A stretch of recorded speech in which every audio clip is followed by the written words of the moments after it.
Oh my gosh, so I'm making a movie and I haven't made a video for you guys in so long. Um, it is October 2nd, Sunday. I've spent the day indoors being sick because it's been crazy. I'm trying to think of like how to start updating you in my life.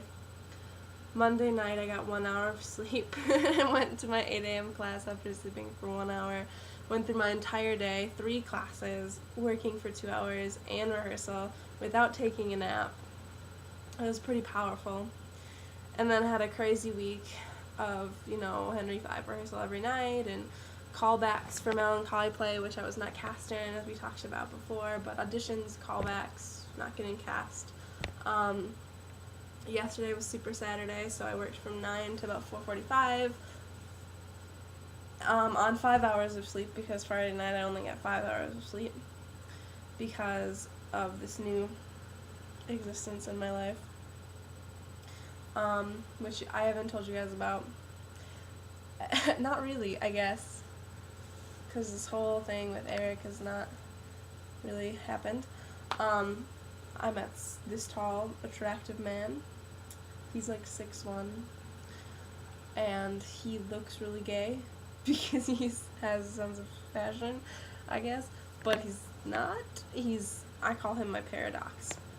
So that's kind of a story for a letter or something rather than a YouTube video.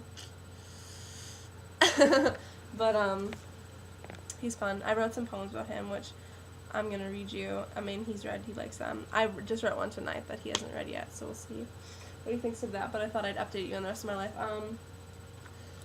This is the show that I got to see last night for free, Red, at the Goodman Theater in Chicago, because I just randomly got the luck of getting an $83 ticket for free because someone couldn't go. I was in the first row, which isn't always ideal, but it worked out fine for this play, and I could see I could see the set, its attention to detail and the props. There was a record player sitting right in front of me that the characters constantly used, and I could read the names of the different records. Like there was Bach and specific, and it's about the artist Mark Rothko, which you can Google him and you'll find his stuff. And it's just about 2 years of his life. It's interesting. It wasn't necessarily my favorite play, but it's because it's not heart-wrenching for me. It wasn't, but it had its moments. I had an old lady that was falling asleep next to me to the right, though, and then an older couple to the left of me, and they were laughing at the lady that was on the other side of me sleeping, and then her Russian friend was poking her to stay awake, and it was just nonsense. I felt bad for the actors, and I was one of the youngest people in the house because theater is an old crowd. It's kind of upsetting. But some quotes from that I wrote them in my playbill while watching, so I look like a freak. Just a couple. How do you know it's done? In talking about artwork, and he goes, "There's tragedy in every brushstroke," and I thought that was really interesting because I never really know when an artwork is done. It's another one that's good. I guess the only other one I like is, the picture lives by companionship. It dies by the same token. It's a risky act to send it out in the world. Like that. So it was an interesting play about Mark Rothko, and it was just really cool, and it's been a big deal for a year now because this is its first run outside of New York, because it was just the playwright specifically was after it gets out of off Broadway, I want to go to the Goodman because of the artistic director there, blah blah blah, whatever, which is really cool. So it's a big deal. It's actually an extended run, so I'm glad I got to go. Now let's search to and I have my ticket in here from it too. Bam, $83 ticket. Awesome.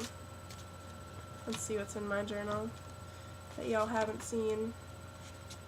I talked about I made you a tree.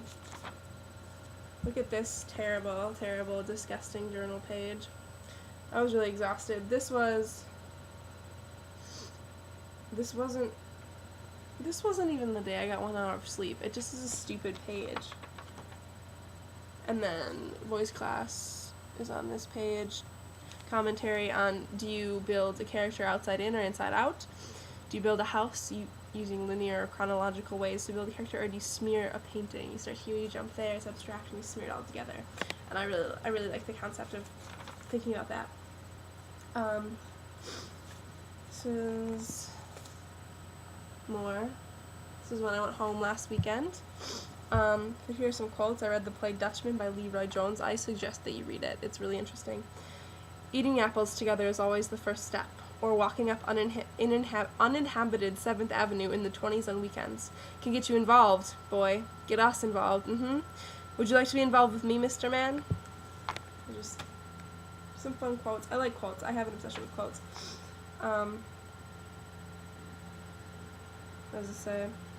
His fast-paced dreams trace my silhouette in heart grief, and I fall to realization that we are parting lines, and he sees perfection, and all else is unattainable, unrealistic. No time, we are all parting lines, perhaps parallel, but never one. I want him, I want one, I want someone. I need to do some more newspaper clippings. I just blah, blah, blah, whatever. Then another page. Headache, conflicted. I got this off of Banana. It said, eat real. Then I read that play Blood Red Wedding by Lorca, which is all over my Tumblr, and I just need to read it again. I'm obsessed with it. You need to read it. It's brilliant. It's very poetic. But like there's so many quotes from it in here. How beautiful it is to bring things together. When I leave your side, I feel a great emptiness and something like a knot in my throat. My mother came from a place with lots of trees from a fertile country, and she was happy. But she wasted away here. Fate. That was a little interaction. I hope you got that with my head movement. This is one of my favorite. These are my, okay, these are great. Whatever. I'm just going to read you quotes. I hope this video is understandable. I'm so crazy. To burn with desire and keep quiet about it is the greatest punishment we can bring on ourselves. You think that time heals and walls hide things, but it isn't true. It isn't time. But it isn't true, it isn't true. When things get that deep inside you, there isn't anybody can change them. My breast rots with longing. It was one of my favorite images from the thing. It was rotting with longing. Let's go to a hidden corner where I may love you forever. What I want. Another page with a stupid sketch because I can't draw this person that I want to draw. From Superior Donuts by Tracy Letts. Poets can't pay rent, but they can drink coffee like a motherfucker. Love it. Then this is like my little trying to explain who this person is in my life. You know, like all these adjectives about him. An interesting story, a tall, fashionable 21-year-old film student at UWM met through friends at the corner by the library. 500 days of summer created a strong conversation, a long conversation, and best friends and phone numbers and talks of cuddles. We've barely talked in person, but we have plans to do so. Gay tendencies, claims straight, enticed, so very enticed. That's me. Oh, this is